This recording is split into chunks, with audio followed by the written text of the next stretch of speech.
Welcome to the Life Self-Mastery Podcast, where we bring in entrepreneurs who have created online businesses and improved their lifestyles. Here's your host, Rohit Malhotra.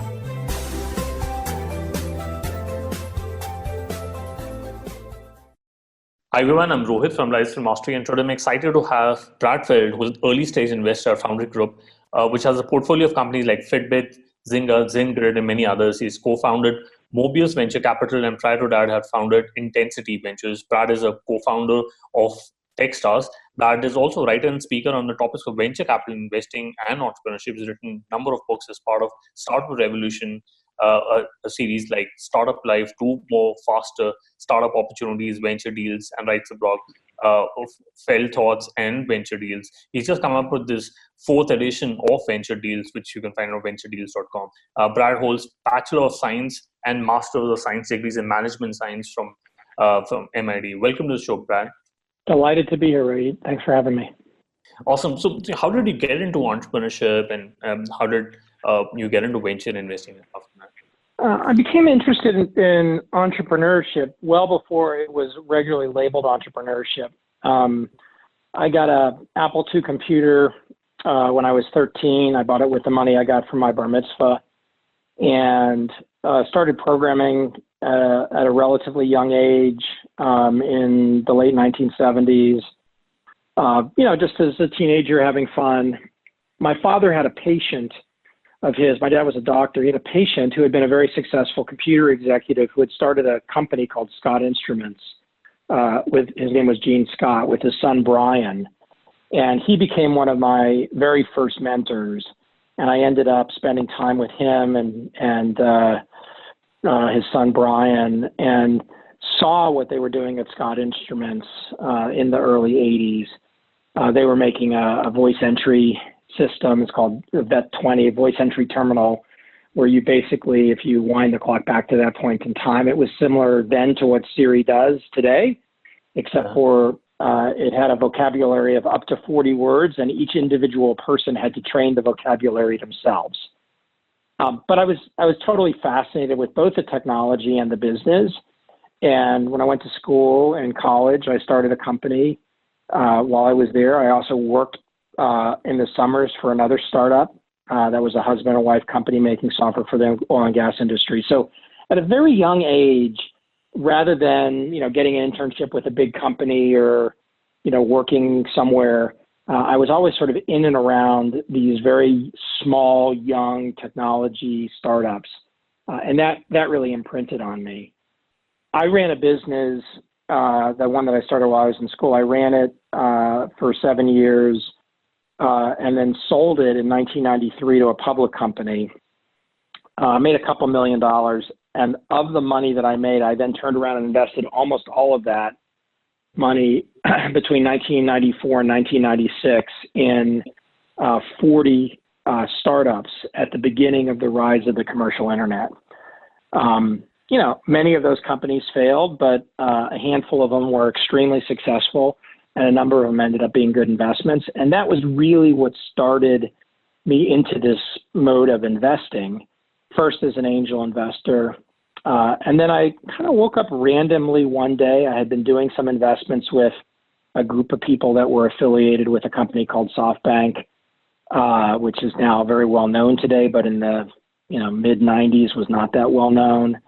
And a group of SoftBank had been funding this group to make investments in the U.S. SoftBank ran out of money to continue to fund this group, and a subset of us, me and three of the people that worked at SoftBank, went out and raised a venture capital fund in 1997. So I sort of accidentally and randomly became a VC back then.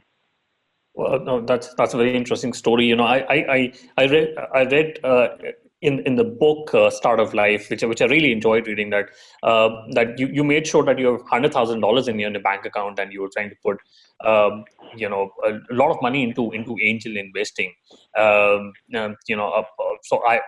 I've also tried to have that buffer, that sort of a element of safety, and invest more into startups. So how many stock investments should one look at in order to to get, as many number of big hits in the portfolio. You looked at investing into 40 angel investments in a span of 2 years. How many investments do you think an angel investor should have in order to get, couple of few more hits?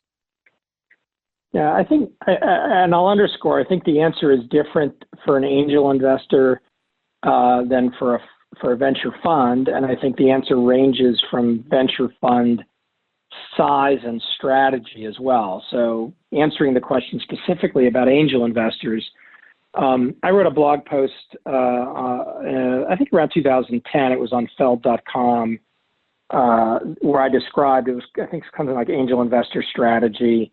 But it described my investing strategy and my view of key things that angels needed to understand.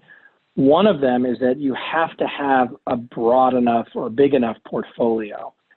So, when I did those 40 investments over, roughly 36 months, it was probably a little bit less than that. So about an investment a month. I was writing the same size check into every company. So I was writing a $25,000 check into each company.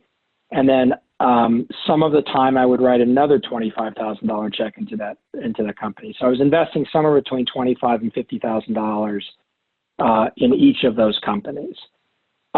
Part of that strategy is what I described in this blog post as being promiscuous, is that you have to have a good sized portfolio.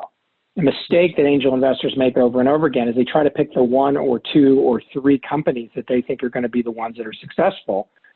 When as an angel investor, you're really only able to evaluate a couple of things, right? You're able to evaluate the people and whether or not you want to invest in the founders. And you're probably able to evaluate to some degree the product or the product vision. But you're investing so early in the life of the company that it's extremely hard to be deterministic about where the company's going to end up.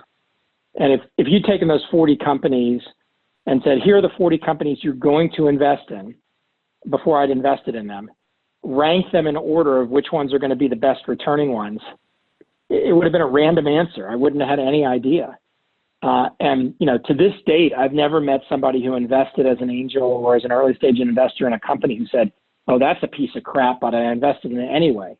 Right? Whenever you invest in something, you think it's going to be really successful. So the simple fact is that you're going to be wrong a bunch. You're going to make mistakes. And so you have to have enough of a portfolio so that the wins overcome the losses. The last comment I'll make on this, I wrote in that same blog post that you have to know the difference between 0 times your money and 100 times your money. Right. As an angel investor, you're not playing for 2 or 3 times your money. That's fine. And you should be happy anytime you make an investment and you get, greater than or equal to your money back. But you have to know that you're going to get a lot of investments. You're going to make a lot of investments where the outcome is going to be that you get 0, that you lose your investment. However, if you get 100 times your investment, and let's say you've invested the same amount of money in 40 companies, and you have one company that returns 100 times your investment, all the other companies can return 0 and you've still doubled all the capital you've invested. So it's really about understanding the difference between these big outliers that generate all of your returns and then, 50%, 75% of the companies that you invest in as an angel, which probably are going to fail. Got it. Yeah. And so, how did your mindset change from angel investing into institutional investing? It changed in a bunch of fronts. One is I had to get comfortable with investing larger dollar amounts. That was obvious, but also a simple piece. The second is I changed my relationship with the companies. When I was an angel investor, I was usually very influential because I was one of the very first investors and I had a deep relationship with the founders. But I was influential as a peer or a mentor to the founders and a supporter of the founders as an angel. As an institutional investor, I still carried the same philosophy, but now I was a large shareholder in the company. Right? As an angel investor, even if I put a $25,000 check in a company, maybe I owned at the time that I made the investment 1% of the company, or 0.5% of the company, or maybe 1.25% of the company. As a venture investor, even after my first investment, we'd often owned, 15, 20, 25, sometimes 30% of the company. So we're a much larger shareholder. So the dynamics around influence changed. And my view was still very much that I was there in support of the founder and support of the CEO. But I had to evolve my frame of reference so that my view was ultimately, and my view today is that I only really want to make one decision about a company. And that decision is whether or not I support the CEO.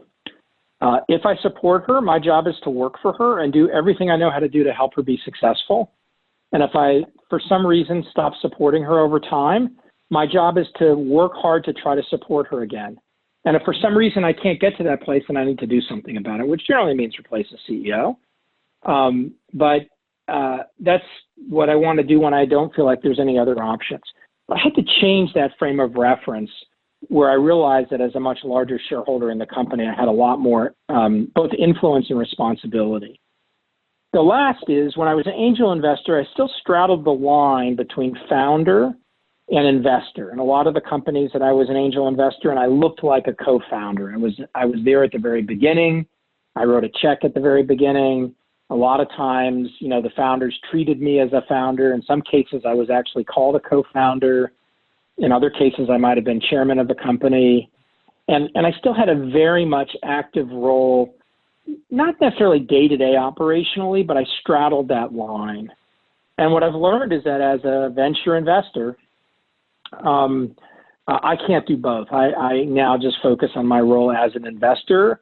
And obviously, as a board member of companies, I have some responsibilities that are governance related and things like that. But fundamentally, as an investor, I'm trying to concentrate all my energy on being supportive of the CEO and of the leaders of the company, rather than trying to engage operationally myself. Makes sense. And do you think your operating experience has helped the way you have engaged with founders? Well, I would say for sure for me, my operating experience was helpful in terms of my view. However, I wouldn't use that to answer the question a different question, which is whether or not I think to be a good investor, you have to have operating experience. I think there are lots of examples of great investors who have operating experience and other investors who are great investors who don't. I think there are also examples of terrible investors who had operating experience and successful operating experience, and terrible investors who have no operating experience. So I don't think the operating experience per se is the thing that's deterministic as to whether somebody is a good or a bad investor. I think it is something that shapes how they behave and approach things as an investor. And I think it's important for entrepreneurs to know what they're looking for in the characteristics of the investors that they have, and know whether they, the entrepreneur, are going to value the perspectives and the frame of reference that comes from being an operator, or value the lack of that.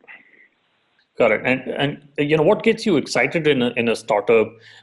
Is it the team, the market, or idea? Do you allocate points on what is important, or do you give more allocation to a team member, or is it you look at all the three parameters and decide which startup you're going to invest in? No, I don't allocate points, and I don't try to do it that way. There was a period of time at Mobius, the previous firm that was the one that emerged from that SoftBank activity, where we actually did have a point allocation system when we did deal evaluation. I always thought it was nonsensical, and with the benefit of hindsight, not only was it nonsensical, but I think it was actually pretty stupid in terms of our own decision-making characteristics and ineffective. I would say that I am very focused, and my partners at Foundry Group are very focused on a couple of things. The first is that we look for founders who are obsessed about what they're doing. We want founders who were put on this planet to do the thing that they're doing. And we use the word obsession deliberately. The word obsession is, the idea of being obsessed about it is very different than being passionate or enthusiastic about it. It's very easy for extroverts to be passionate about what they're doing, and in a lot of cases, introverts don't necessarily come across as passionate. Right. But that obsession, like I was put on this planet to do this thing, is critically important. And that's how we think about people. We have to have an affinity for the product. It doesn't mean that we have to be daily users of it, but we have to have an affinity for it. And part of that comes from the reality that we've invested in lots and lots of companies that we don't really care that much about the product. We don't really have much affinity for it. And what I have learned over time is that when things are going good, it doesn't matter. Everything's going good, awesome, life is great. But when things get difficult, if you don't have an affinity for the product that the company creates, it's very hard to engage emotionally and intellectually at the level that you need to help the company get through whatever difficult time it has. So that affinity is important. And I'm fortunate in that my partners and I all like different things, and so it doesn't mean that everybody has to have the same level of affinity for a particular thing, but it's a good lens because it also helps you think about your perceived relevance of the product. Is this something that could matter or not? And from your frame of reference, do you think it could matter? And if you think it could matter, is it something that you actually care about enough to want to engage with? The third characteristic is that we want founders to want us as an investor as much as we want to be investors. So we view the relationship dynamic as bidirectional. And so instead of viewing our roles as running around the world trying to find people that are going to be the next great company and trying to get our money into those companies no matter what, we're actually looking for founders who want to participate with us in a long-term journey that, 5, 10, 15 years to build something that hopefully is very successful. So that affinity of people, the desire of the founders to have us as investors as much as we want to be investors, sort of relates also to that notion of we have to be investing in things that are companies that are doing things or building products that we have some affinity for, and with founders who are obsessed about what they're doing. Got it. And do you think a founder should always be looking at raising funds? And what tips would you give to founders who want to raise fundraising with the leverage? Well, there's cliches about you should always be fundraising, and part of the job of the founder is to always make sure that they're interested investors in what they're doing. I think many great companies get created with little to no financing. So I'm a big proponent of raise the least amount of money you need until you get to the next level of your business, and you get to define the amount of money that you need, and you get to define what the next level of your business is. My first company was a business that was bootstrapped. We literally capitalized the business with $10. And we had 10 shares of stock and built, a successful business that had a nice outcome without ever raising any additional capital. Some extremely valuable companies of the current generation of successful companies have been built with very small amounts of financing. One of the ones that we were not an investor in, but that some of our friends were investors in. And subsequently, because we're investors in some other funds, we were indirectly investors in, was a company called Trade Desk, which, I don't know the total capital they raised prior to going public, but I have in my head that it was sub $10 million. So I think it's something that's important for the founders and for the leadership of a company to think about what resources they really need, and then to raise capital associated with the resources they need, and then to be thoughtful long-term about the capital structure they have for their business, which does not necessarily support the simple notion that a founder should always be fundraising. Got it. And are there any sectors that you're interested in, or do you avoid any sectors to invest in? Well, Foundry Group has a very specific strategy around a set of themes that we defined when we started Foundry. Those themes have evolved some over time, but they haven't changed radically. And, if people are interested, I'd encourage them to go take a look at foundrygroup.com/themes. rather than chew up podcast time going through them one by one. But that's our lens. If something's outside one of the themes that we think we know a lot about and are good investors in, even if it's an amazing entrepreneur, we're not the right fit for it. If it's something within our themes where we feel like we have a lot of domain knowledge and a lot of understanding of how to build a business there, that's where we invest. Got it. And Brad, Startup Life was one of the most interesting books that I read last year. And in this book, you talk about 97% rule. Can you talk a little more about what is that rule that you defined with your wife?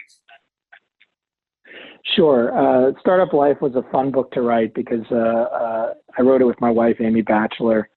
And for anybody that has a life partner, figuring out a project of any sort with your partner can sometimes be challenging. Writing a book just in and of itself is hard. Figuring out how to navigate the co-author process can often be challenging, and then do it when you're actually married. It's even more challenging. So it was a good experience for us to work through how to actually write the book, and it's one that we're both proud of having done. The 90% rule, 97% rule, which we talked about in the book, came from the idea that in our relationship, I don't have a lot of strong opinions about specific things or functional needs around things. I tend to be reasonably abstract. I'm not very materialistic. I have very poor eyesight. Even with glasses. And so, the physical world has never been, stuff and things and how things look and where they are in the house and what color they are. And, that sort of stuff doesn't tend to matter to me much.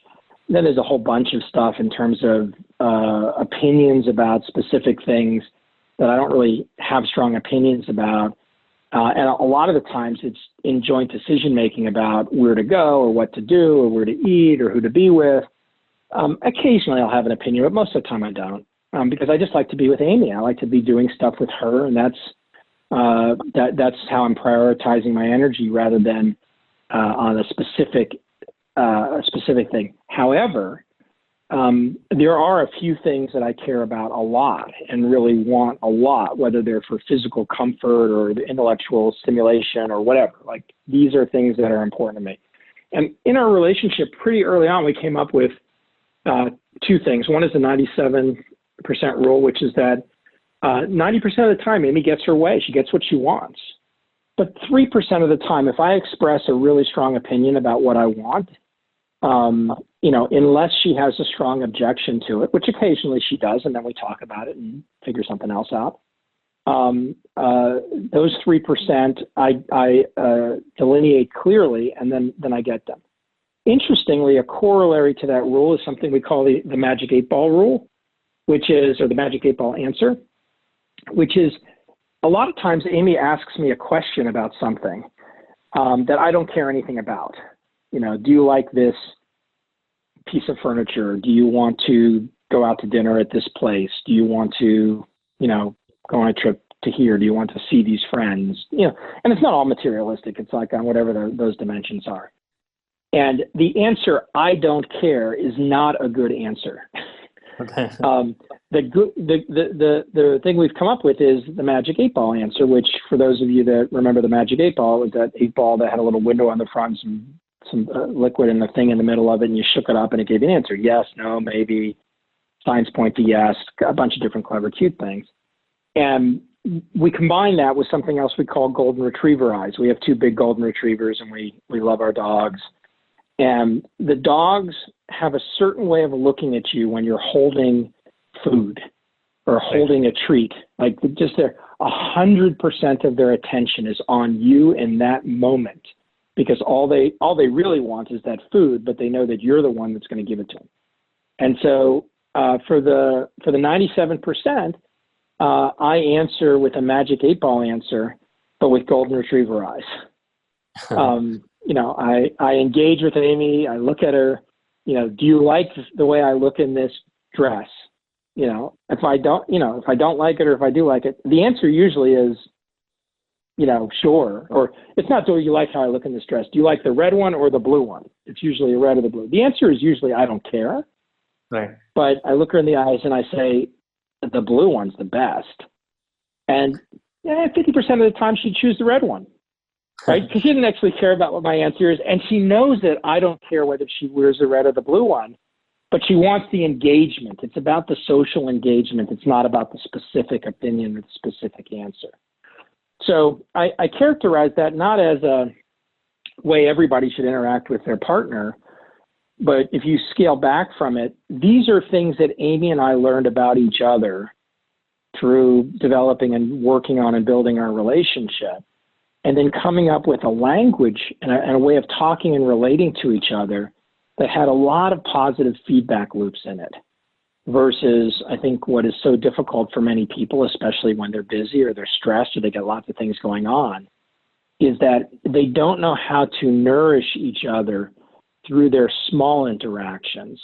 And as a result of that, conflict builds and builds and builds. And then you have a big interaction that's really unpleasant and uncomfortable. Right. Yeah, I try to apply that strategy from last time, and it has really improved my relationship with my spouse. So that is that. And you recently come out with this new book, Venture Deals, which is this is the fourth edition of the book. So what is the book about, and what is different in this edition from the last editions? Sure. Venture Deals is a book. The subtitle is Be Smarter Than Your Lawyer and Venture Capitalist. It's aimed at entrepreneurs, but many lawyers and venture capitalists and people interested in entrepreneurship also read it. It started out as a way to help people understand how venture deals or venture capital deals are done, how seed rounds and Series A and other type of early stage equity investments are done. As we've done each edition over the years, we've added a lot of additional material to it. So in one of the early editions, we added information about how venture capital firms work. We have a section on negotiation. We have a section on crowdfunding. And in the fourth edition, which just came out, we added a couple of new chapters. We added a chapter on how to hire and work with an investment banker when you're selling your company. We also have a chapter on the letter of intent, or the document you sign, sort of when you've agreed on what kind of a deal you're going to do to sell your company. We also added an extensive chapter on venture debt, which we did with Silicon Valley Bank, which is a very large a bank, a debt firm that does, really pioneered a lot of the concepts around venture lending and venture debt. And we talked through in detail how venture debt works. We also worked with, we had a number of sections in the earlier editions on legal issues surrounding startups and companies, but we worked with a law firm called Cooley that we're also close with, and added in a number of different issues around, or sections around legal issues that we see commonly that come up early and throughout the life of companies. Got it. And we'll put the link of the book in the show notes. So let's quickly do the top three. What's your favorite business book? So my favorite business book of all times is a book by Robert Pirsig called Zen and the Art of Motorcycle Maintenance. And it's not classified as a business book. I think if you go to a bookstore, you go online, it's typically in the philosophy section. And I read it I first read it when I was in high school. And it's really a philosophical treatise on a number of different issues. And there's an element of that treatise which is around product development and quality and how to think about that. But there's also this incredibly deep self-reflection about one's own view of themselves in the context of what they do against the backdrop of this notion and idea around quality, which has this fascinating arc, which includes the protagonist slowly descending into madness. And what you get from that, you say, well, how's that a business book? I think that what you get from that when you read it is it forces you to think about, or forced me, and I go back and reread it every 4 or 5 years, to think about the entrepreneur's journey and the endless challenges of the entrepreneur's journey, and how the entrepreneur is constantly doing things that are counter to the backdrop of the norms and conventional wisdoms, and how challenging that is, not just to do, but also for one's own sanity and mental health over a long period of time. Yeah, I think this is the book which I need to reread again. It's been quite a while that I've read it. If you could go back in time when you started investing, what is the one thing you would have focused on, or anything you would have done differently?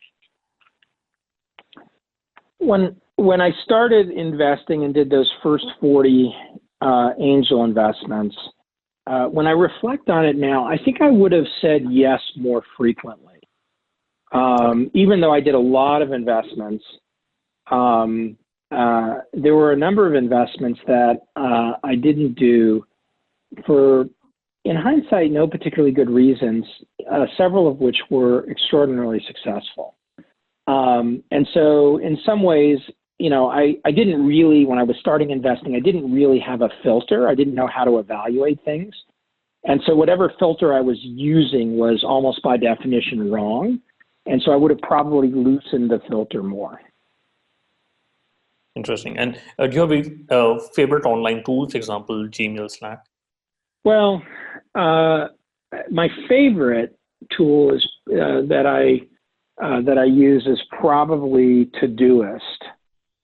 For a variety of reasons. I think it's a delightful application. The common tools that I use in my day-to-day life, I'm a Gmail user, although I've been using Superhuman as the user interface for quite some time, and I like it a lot. And I think that they've done a nice job there. I'm a heavy Zoom and video conferencing user. We use Slack some, but I don't find Slack to be particularly compelling for the type of organization that we are. And I don't find it very useful as a cross-organization tool. So I think there's cases where it's very useful, but I think there's a lot of cases where it gets used where it's not very useful at all. So I'd say of the ones that may not be the most sort of front and center, I would put Todoist at the top of the list for me. Got it. And what is the best way people can reach out to you, and where can they buy venture deals? So it's very easy to find me. I'm Brad at Feld, Feld.com. Also at bfeld on Twitter, although I generally don't engage much on Twitter. So if there's something somebody wanted to interact with me around, just send an email to me. Start with the punchline, because I get a lot of emails and I try to respond to them. But just tell me why you're writing and what you're looking for. In terms of buying venture deals, whatever the right cliche is, it's available online wherever books are sold. Actually, probably obviously Amazon and Barnes & Noble are two easy places to get it online. If you go to the venturedeals.com website, there's links to a handful of other online sources that it's available at. Right, Brad. You've been one of my favorite bloggers when it comes to venture investing. Thank you so much for coming on to the show, and I really appreciate speaking to you. It's been my delight. Thanks for having me. Thanks for listening to the Life Self-Mastery podcast, where we teach you how to start and grow your online business. For more information, visit Rohit's blog at www.lifeselfmastery.com.